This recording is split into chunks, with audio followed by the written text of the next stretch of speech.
मित्रों नमस्कार।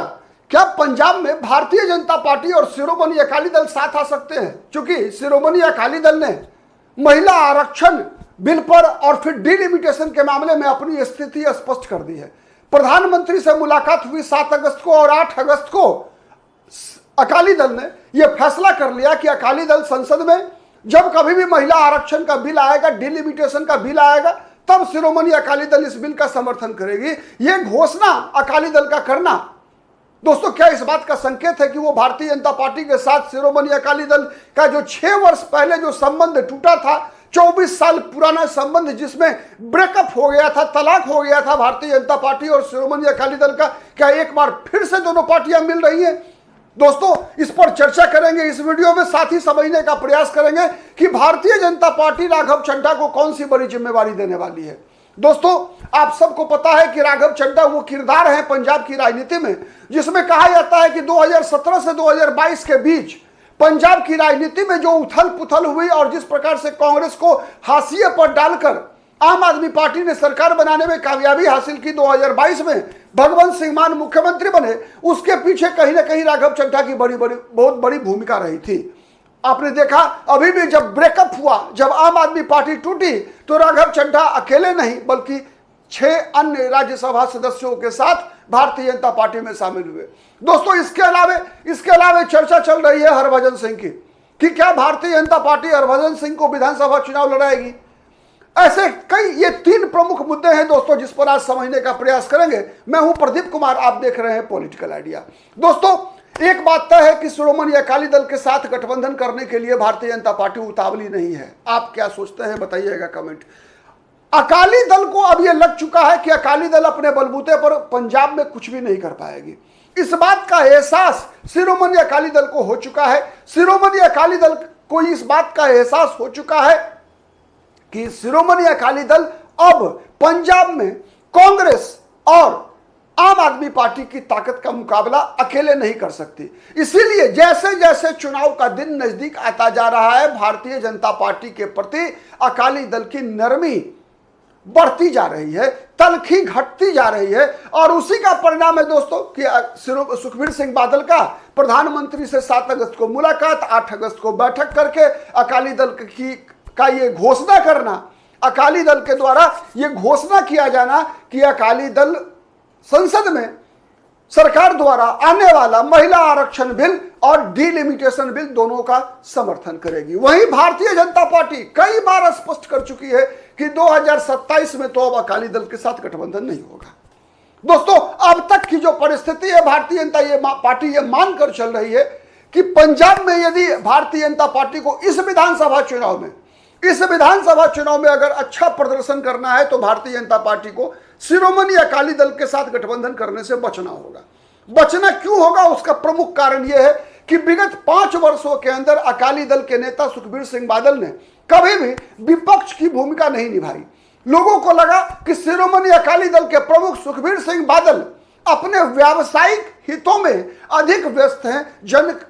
एक विपक्ष के नेता की भूमिका निभाने की तुलना में उनका जो व्यावसायिक हित है वो ज्यादा प्रमुख है। और इस पर प्रधानमंत्री ने भी, आपको याद होगा दोस्तों, जालंधर की रैली में प्रधानमंत्री ने भी बातें कही थी अकाली दल के बारे में कि किस प्रकार से सुखबीर सिंह बादल के लिए पंजाब की राजनीति सेकंड प्रायोरिटी है, पहली प्राथमिकता उनका व्यावसायिक हित है। इससे पहले दोस्तों पश्चिम बंगाल विधानसभा चुनाव के परिणाम आने के बाद ही जिस प्रकार से अमित शाह ने स्थिति स्पष्ट की थी कि भारतीय जनता पार्टी इस बार शिरोमणि अकाली दल के साथ या पंजाब में किसी के साथ भी गठबंधन नहीं करेगी। भारतीय जनता पार्टी पूरे 117 विधानसभा सीटों पर चुनाव लड़ेगी। दोस्तों कहा जाता है कि बिल्ली भी जब गर्म दूध से पकती है तो फिर वो भी छाछ को भी फूक फूक कर पीती है। भारतीय जनता पार्टी तमिलनाडु में तमिलनाडु में भारतीय जनता पार्टी सबक सीख चुकी है। तमिलनाडु में क्या हुआ? तमिलनाडु में काफी विरोध था, आंतरिक विरोध था। पार्टी के कार्यकर्ता ही नहीं बल्कि पार्टी के नेता, एक बड़ा तबका था भारतीय जनता पार्टी में जो कि अन्ना द्रविड़ मुनेत्र कड़गम पलानीसामी के साथ गठबंधन करने का विरोध कर रहा था। लेकिन भारतीय जनता पार्टी के केंद्रीय नेतृत्व ने सत्ता की हड़बड़ाहट में भारतीय जनता पार्टी के केंद्रीय नेतृत्व का यह आकलन था कि 5 साल पर तमिलनाडु में सत्ता बदलती है तो इस बार सत्ता AIADMK के हाथ आएगी ही, ये तय है। लेकिन भारतीय जनता पार्टी को यह पता नहीं था कि तमिलनाडु के लोग MK स्टालिन से जितने थक गए हैं उतने ही वो थके हुए हैं पलानीसामी से भी। पलानीसामी कोई जयललिता नहीं है, पलानीसामी MG रामचंद्रन नहीं है। ऐसा तब होता था जब दोनों ओर, चाहे वो DMK की तरफ या AIADMK की तरफ, करिश्माई चेहरा हुआ करता था, यानी M करुणानिधि और जयराम जयललिता। तो तमिलनाडु करुणानिधि और जयराम जयललिता के दौर से बाहर निकल चुका है। अब दौर है पलानीसामी और स्टालिन का, और पलानीसामी और स्टालिन के अंदर कोई करिश्मा नहीं है और इनके शासन के तरीके, तौर तरीके, शैली से तमिलनाडु की जनता आजी जा चुकी है। और उसी आजी जाने का परिणाम था दोस्तों कि लोकसभा चुनाव 2024 में भारतीय जनता पार्टी को लगभग, चूंकि भारतीय जनता पार्टी AIADMK से अलग होकर लड़ रही थी, तो भारतीय जनता पार्टी को अकेले अपने बलबूते पर 11.5% से अधिक वोट, वो उस भारतीय जनता पार्टी को जो 3% वोट की पार्टी मानी जाती है तमिलनाडु में, और अपने गठबंधन के साथ भारतीय जनता पार्टी को 19% वोट तमिलनाडु में मिला था। उसके बावजूद भारतीय जनता पार्टी इस संकेत को तमिलनाडु में नहीं समझ पाई और पलानीसामी के साथ गई। तो भारतीय जनता पार्टी पलानीसामी के साथ जाने वाली घटना को दोहराना नहीं चाहती। पंजाब में शिरोमणि अकाली दल सुखबीर सिंह बादल की भी स्थिति वही है कि एंटी इनकम्बेंसी सत्ता के कारण यदि भगवंत मान के खिलाफ है, तो लोग सुखबीर सिंह बादल को भी प्रकाश सिंह बादल का सच्चा उत्तराधिकारी नहीं मानते। यह बात समझने की आवश्यकता है कि लोग सुखबीर सिंह बादल को आज प्रकाश सिंह बादल का सच्चा उत्तराधिकारी नहीं मानते। लेकिन भारतीय जनता पार्टी की रणनीति क्या है? भारतीय जनता पार्टी की रणनीति है कि गठबंधन तो नहीं होगा, लेकिन अकाली दल के साथ तलखी नहीं हो। अकाली दल के साथ संबंध सौहार्दपूर्ण हो। चूंकि रिश्ता पुराना रहा है, चाहे वो अटल बिहारी वाजपेयी का दौर हो, चाहे लाल कृष्ण आडवाणी का दौर हो, चाहे नरेंद्र मोदी का दौर हो। भारतीय जनता पार्टी का प्रकाश सिंह बादल और बादल परिवार के साथ जिस प्रकार का संबंध रहा है, उस संबंध को और मजबूत कैसे किया जा सके, जिससे कि चूंकि भारतीय जनता पार्टी आज भी पंजाब में मानी जाती है हिंदुओं की पार्टी, और अकाली दल मानी जाती है पंथिक समर्थक राजनीतिक दल। यानी भारतीय जनता पार्टी एक संदेश देना चाहती है कि हमारा रिश्ता सौहार्दपूर्ण है, हमारा रिश्ता भाईचारे का है। भले ही हम चुनाव अलग अलग लड़ रहे हैं, हम इसलिए चुनाव अलग अलग लड़ रहे हैं चूंकि उसके लिए हम गठबंधन सधर्म को समझ नहीं पा रहे हैं। निभाने का प्रयास अकाली दल की तरफ से नहीं हुआ। अकाली दल ने तब साथ छोड़ दिया जब भारतीय जनता पार्टी को अकाली दल के साथ की जरूरत थी किसान आंदोलन के दौरान। तो ये बातें भारतीय जनता पार्टी अकाली दल को टारगेट नहीं करना बल्कि सुखबीर सिंह बादल को, प्रकाश सिंह बादल का सच्चा उत्तराधिकारी नहीं साबित करने का प्रयास करेगी। यानी भारतीय जनता पार्टी पंथिक सिखों को एक संदेश देना चाहती है कि वो रिश्ता प्रकाश सिंह बादल ने भारतीय जनता पार्टी अकाली दल के गठबंधन के द्वारा बनाया था, वो रिश्ता केवल राजनीतिक रिश्ता नहीं था बल्कि हिंदू और सिखों का रिश्ता था। दोस्तों, पंजाब एक सीमावर्ती राज्य है, पंजाब एक सेंसिटिव राज्य है, पंजाब एक ऐसा राज्य है जहां पर कि हिंदू अल्पमत में है, सिख बहुमत में है, और पंजाब एक ऐसा राज्य है दोस्तों जहां पाकिस्तान की नजर हर वक्त लगी रहती है कि कौन सा ऐसा कारण ढूंढा जाए जिससे कि सिखों को भारत के खिलाफ भड़काया जा सके। तो इसीलिए भारतीय जनता पार्टी एक सुरक्षित सेफ गेम खेलने का प्रयास अकाली दल के साथ रणनीतिक रूप से करती दिख रही है। दूसरा फैक्टर जो मैंने बताया राघव चड्ढा का, दोस्तों राघव चड्ढा चेहरे के रूप में बहुत प्रभावी होंगे पंजाब में, ऐसा नहीं है। लेकिन राजनीति में दोस्तों आपको पता होगा, KN गोविंदाचार्य के बारे में आपने सुना होगा, पढ़ा होगा, या फिर जो हमारी उम्र या मुझसे बड़े हैं उम्र में वो सब लोगों ने देखा होगा। KN गोविंदाचार्य के एक बयान ने KN गोविंदाचार्य के राजनीतिक जीवन को समाप्त कर दिया था। उन्होंने कहा था कि अटल बिहारी वाजपेयी भारतीय जनता पार्टी का मुखौटा है, असली चेहरा अगर कोई है भारतीय जनता पार्टी का तो वो लाल कृष्ण आडवाणी है। और इसी एक बयान ने केएन गोविंदाचार्य की राजनीतिक जीवन को समाप्त कर दिया था, भारतीय जनता पार्टी से विदाई तय कर दी थी। तो दोस्तों, राजनीति में चेहरा और मुखौटा दोनों का अपना अपना महत्व होता है। राघव चड्ढा भले ही प्रभारी मुख्यमंत्री भगवंत मान बने, आम आदमी पार्टी की जब सरकार बनी, मनीष सिसोदिया प्रभारी थे पंजाब के, लेकिन सह प्रभारी के रूप में राघव चड्ढा ने 5 साल तक 2017 में आम आदमी पार्टी विपक्ष में आई थी, मुख्य विपक्षी दल बनी थी आम आदमी पार्टी।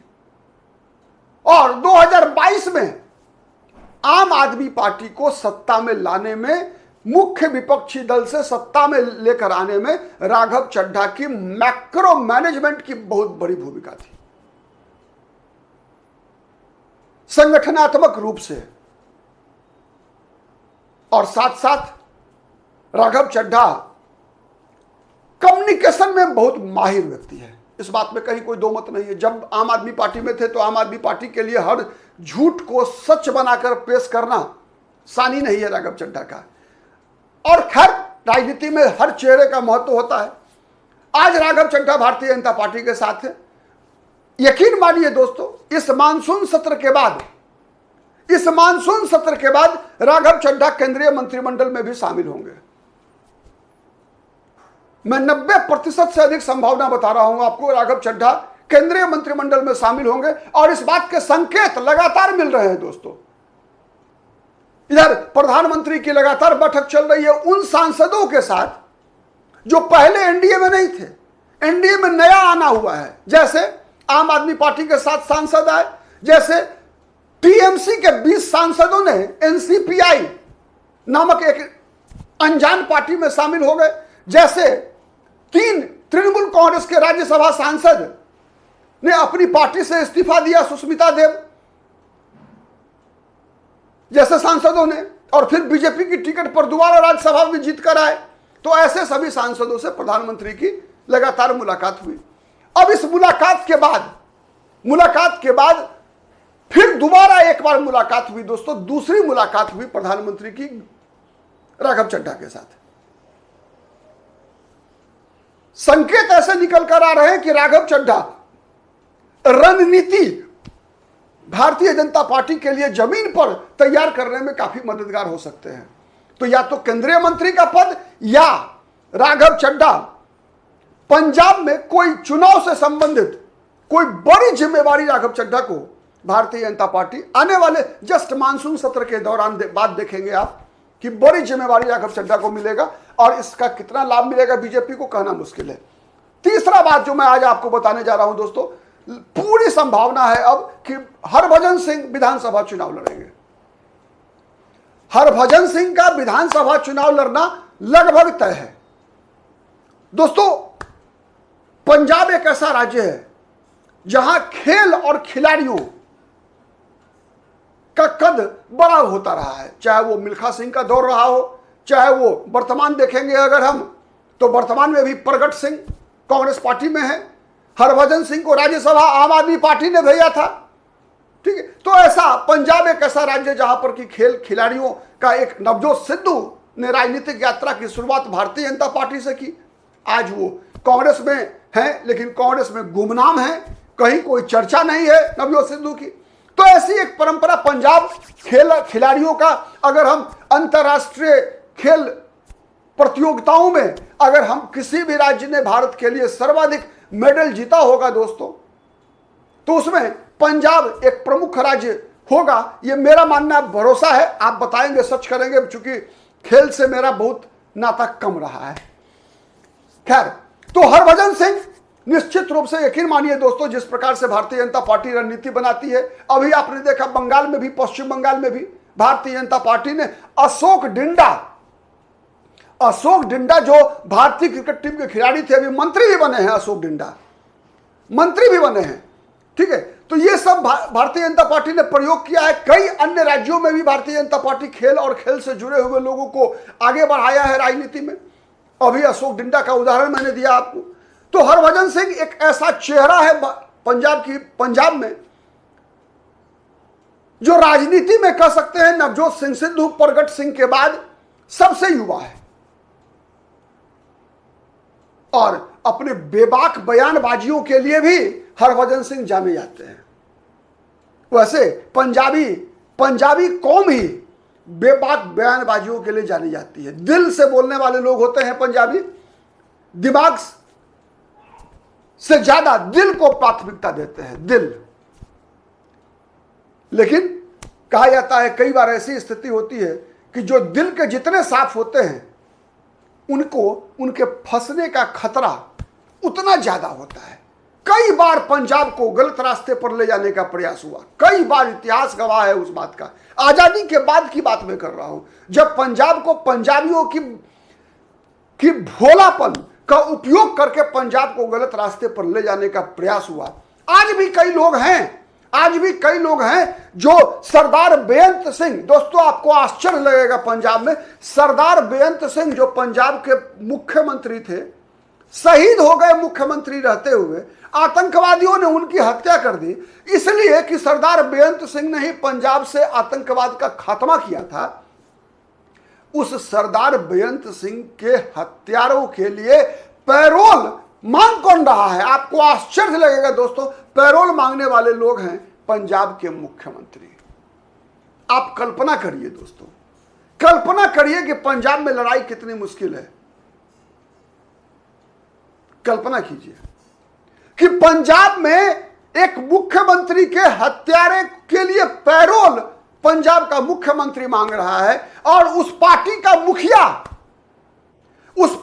मुखिया कैसा बयान दे रहा है दोस्तों आप सुनिए। उस पार्टी का मुखिया जो किसान आंदोलन के पीछे था, उस पार्टी का मुखिया जो जेनजी आंदोलन के पीछे था, उसके बयान को आप सुनिए दोस्तों, तो आप बेहतर तय कर पाएंगे कि भारतीय जनता पार्टी के लिए पंजाब कितना महत्वपूर्ण होने जा रहा है। इस बार जितने लोग आए थे सड़कों के ऊपर, वो किस लिए आए थे? वो केवल, मुझे नहीं लगता, धर्मेंद्र प्रधान का इस्तीफा मांगने आए थे। तो मतलब अगर मैं क्रूड भाषा में बोलूं तो मोदी जी को ठोकने आए थे। नमस्कार, आपने सुन लिया। अब आप कमेंट करके बताइए दोस्तों कि आप हमारे विश्लेषण से कितने संतुष्ट हैं, कितने सहमत हैं, कितने असहमत हैं। कमेंट जरूर कीजिएगा दोस्तों। और आज अगर हमारा वीडियो विश्लेषण पसंद आता है तो प्लीज लाइक और शेयर जरूर कीजिएगा, क्योंकि आप जितना शेयर करते हैं ना अपने सोशल मीडिया अकाउंट से, उतनी ज्यादा दूर तक हमारी बातें पहुंच पाती हैं। हमारा मकसद केवल और केवल जो खबरें निकल कर आती है, उन खबरों को तथ्यों और तर्कों के आधार पर आप तक पहुंचाना होता है। और आप कितने सहमत हैं कमेंट करके बताइएगा। नमस्कार।